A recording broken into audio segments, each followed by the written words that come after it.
Normalement, si vous avez ouvert vos emails depuis le 28 mai 2018, vous avez vu tous ces emails RGPD qui défilent.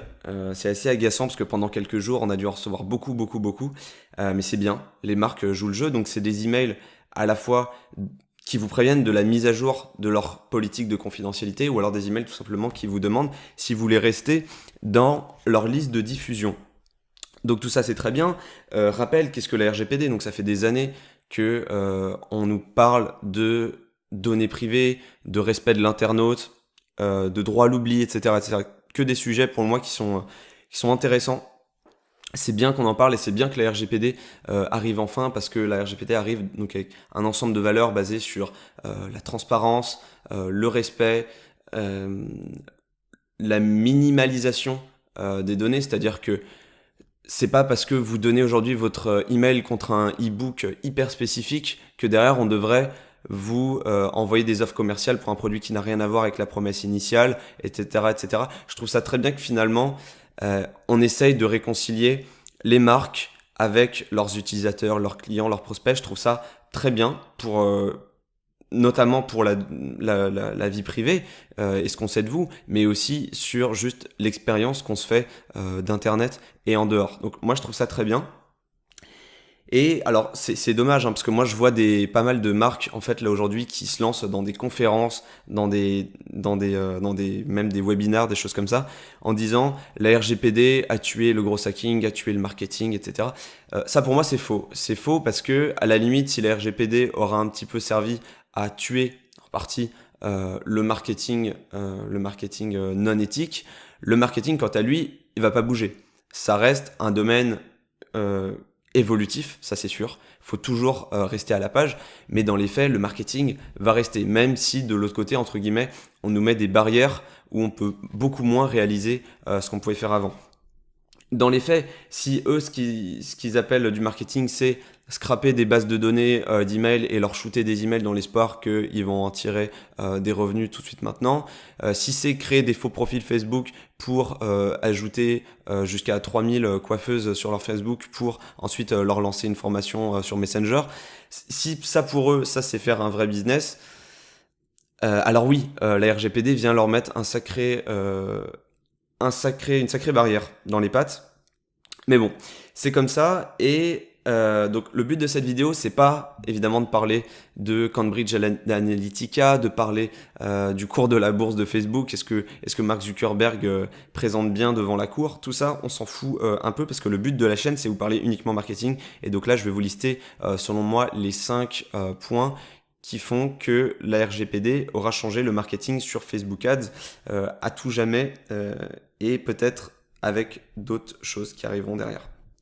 Donc le premier point, qui est pour moi le plus important, le plus direct, avant, quand on crée une audience personnalisée sur Facebook Ads, donc les audiences personnalisées, ça peut être basé sur votre trafic de site web, l'engagement qu'il y a sur votre page Facebook, bref, toute la donnée qui, entre guillemets, vous appartient. Parce qu'à la fin, cette donnée-là, elle appartient à Facebook, mais c'est vous qui la fournissez, qui la filtrez, avec vos critères. Ça, avant, on pouvait savoir. Voilà, on pouvait savoir que sur les 180 derniers jours, il y a eu 50 000 utilisateurs Facebook différents passés sur votre site web. Ça, on pouvait le savoir. Et on pouvait accorder, donc du coup, notre stratégie Facebook Ads en fonction, accorder des budgets plus ou moins gros. Aujourd'hui, voilà, il y a ça qui apparaît, ce non disponible, juste ici. Et ça c'est un peu embêtant pour la raison que je viens de vous donner, c'est que derrière, il est très difficile d'estimer un bon budget. Donc, comme toujours, la réponse à ça, c'est de démarrer avec un budget faible et d'augmenter au fur et à mesure qu'on voit que la fréquence, la répétition qui existe sur un utilisateur en moyenne n'augmente pas trop et qu'on arrive à rester rentable. Donc, c'est pas bloquant, pas du tout, c'est juste gênant, on va dire. Donc ça, c'était le premier point, et ça, a priori, ça va pas changer en ère post-RGPD. La deuxième chose, c'est que, alors Facebook, on nous dit Facebook, c'est beaucoup de choses sur nous. Dans les faits, Facebook achète surtout de la donnée à des tierces parties, comme Axiom, que j'affiche à mon écran, mais il y en a plein d'autres. Donc c'est quoi ces Axiom et autres? C'est des sociétés qui se spécialisent dans la donnée et l'analyse de cette donnée. Ils vont aller récolter de la donnée, l'analyser, la segmenter, la revendre et la faire matcher avec la donnée que Facebook a déjà sur nous, de telle manière à l'enrichir en réalité, et qu'on arrive à à des niveaux de profiling hyper, alors pour des marketeurs pertinents et pour des utilisateurs hyper flippants et à l'encontre en fait de cette question de vie privée. Donc avec Axiom par exemple, on pouvait cibler les gens qui comptaient partir en voyage dans les 20 prochains jours, des gens qui gagnaient plus de 140 000 euros par an, des gens qui sont intéressés par les Audi Q7. Voilà, tout ça on pouvait le faire. On pouvait le faire avec Axiom. Depuis le 28 mai 2018, c'est terminé. C'est-à-dire que Axiom et autres, ça a sauté. Donc, depuis Facebook Ads, on ne peut plus accéder à cette donnée-là. Et alors, c'est dommage pour certaines entreprises qui sont dans des positionnements assez haut de gamme, assez spécifiques, assez nichés. Et donc, pour eux, effectivement, c'était une aubaine d'avoir cette donnée-là. Elle est plus disponible. Dans un second temps, rappelez-vous toujours que c'est pas bloquant et c'est pas plus gênant que ça quand on y pense deux fois parce que ouais, cette donnée était là, cette donnée très précise était là, mais ce qu'il faut savoir aussi, c'est qu'en fait, vous aviez des concurrents sur Facebook Ads, en tout cas des gens, des annonceurs, qui voulaient aussi accéder à cette exacte même base de données-là. Ce qui faisait que les coûts pour réaliser des impressions auprès de ces gens-là étaient particulièrement élevés. Donc, si vous prenez la réflexion une deuxième fois là-dessus, vous comprenez aussi qu'il est un peu plus complexe d'arriver à adresser uniquement ces gens-là avec vos propres moyens, mais vous n'avez pas nécessairement besoin d'Axiom et compagnie pour y arriver. Donc pareil, c'est pas bloquant. C'est juste un petit tacle qui est arrivé du jour au lendemain, vraiment sans crier gare, et qui va faire que toutes ces entreprises-là vont devoir changer. Numéro 3, alors ça c'est le plus marrant entre guillemets, c'est que à partir de on sait pas quand, mais en 2018, ça devrait arriver probablement en 2018. En général, quand Facebook dit qu'il y a quelque chose qui arrive, c'est que ça arrive vraiment. Là-dessus, ils ont toujours été assez forts. Ils ont toujours tenu leurs promesses de ce point de vue-là sur les features pour les annonceurs. Et donc globalement, courant 2018, alors ils voulaient le faire là pour juin, alors c'est pas encore arrivé. Ils veulent mettre en place ce qui s'affiche à mon écran, à savoir, vous aurez une espèce de méga base de données où vous taperez le nom soit un terme, soit le nom d'une marque, d'une page, et vous allez pouvoir voir toutes les pubs qui sont en train de faire courir en ce moment. Donc ça c'est marrant parce que vous pourrez dire, moi ça m'embête énormément parce que tous mes concurrents vont afficher mes pubs. Alors oui, effectivement, on pourrait le voir, mais si vous renversez aussi la vapeur de la même manière que sur le point précédent, c'est surtout un super outil pour analyser vos concurrents et rentrer dans une démarche effectivement de totale transparence. Et moi, la totale transparence, elle me plaît beaucoup parce que c'est ce qui permet en tant que marketeur d'apprendre. Donc je tape par exemple Trump, et là, je vois toutes les pubs relatives à Trump. Donc moi, là, c'est vraiment ce côté transparence, il me plaît énormément.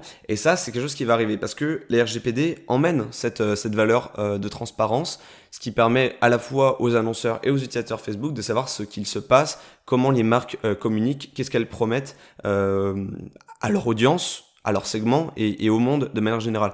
Donc ça, je trouve ça vraiment très bien et c'est ce qui va nous permettre aussi de nous passer des outils comme Adespresso University qui ont pour promesse de nous montrer les pubs des concurrents, mais le problème c'est que c'est pas hyper exhaustif parce qu'il faut encore que le robot Adespresso arrive à tomber sur la pub de votre concurrence, qui est pas forcément facile.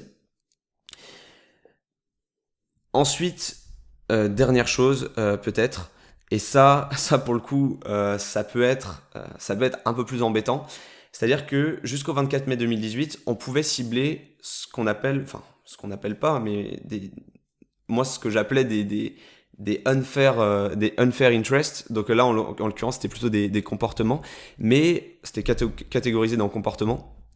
Mais on pouvait cibler tout ce qui était par exemple propriétaire de iPhone 7, iPhone 6, propriétaire de chats, de chiens, et on pouvait aller très très loin là-dessus. Comment Facebook le savait tout ça ?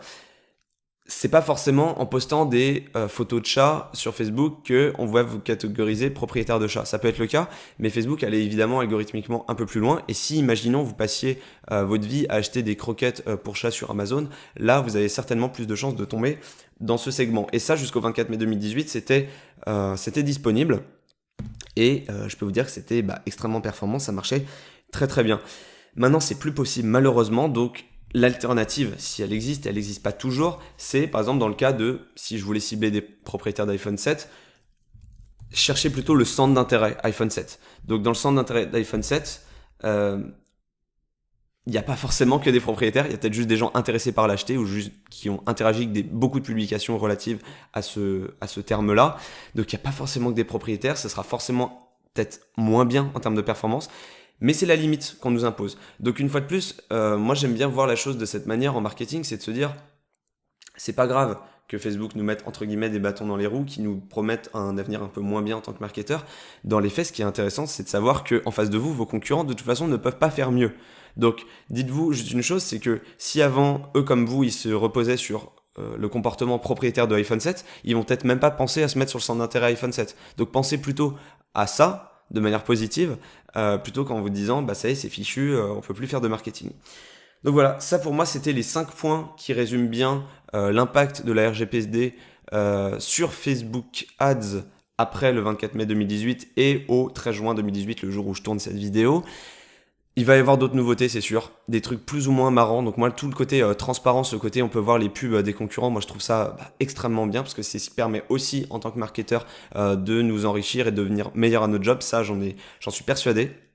Donc j'attends ça en fait avec impatience, bizarrement, contrairement à d'autres marketeurs qui se disent oula, je vais être surveillé, on va me copier. La copie c'est bien, moi je trouve ça toujours bien d'arriver premier sur quelque chose et que les gens nous copient parce que souvent copier, jamais inégalé. Donc voilà, moi je pense que c'est comme ça que ça fonctionne en marketing et je trouve ça très très bien. Attendons de voir. Il y aura aussi son lot de news négatives, ça faut être sûr. Mais bon, bref, les choses avancent. Dans tous les cas, ça va dans le sens des utilisateurs Facebook et des gens dans le monde de manière générale. Donc je trouve ça toujours très bien si ça peut mettre un halt à tous ceux qui sont dans un marketing non éthique. Donc si vous êtes d'accord avec tout ça, avec ma vision des choses, mettez un like à la vidéo. Si vous avez trouvé d'autres modifications qui sont arrivées ou vont arriver, en tout cas moi j'en ai pas vu d'autres, mais si vous en avez vu d'autres, mettez-les en commentaire, on va discuter, c'est hyper intéressant. Et enfin, abonnez-vous à la chaîne parce que je ne fais pas parler que de politique et de droit. Je fais aussi du marketing au quotidien. J'essaie de faire une vidéo par jour sur le sujet de Facebook Ads, sur tous les sujets qui vous intéressent, outils, fonctionnalités, bientôt des interviews, je l'espère. Donc, restez sur la chaîne en vous abonnant et je vous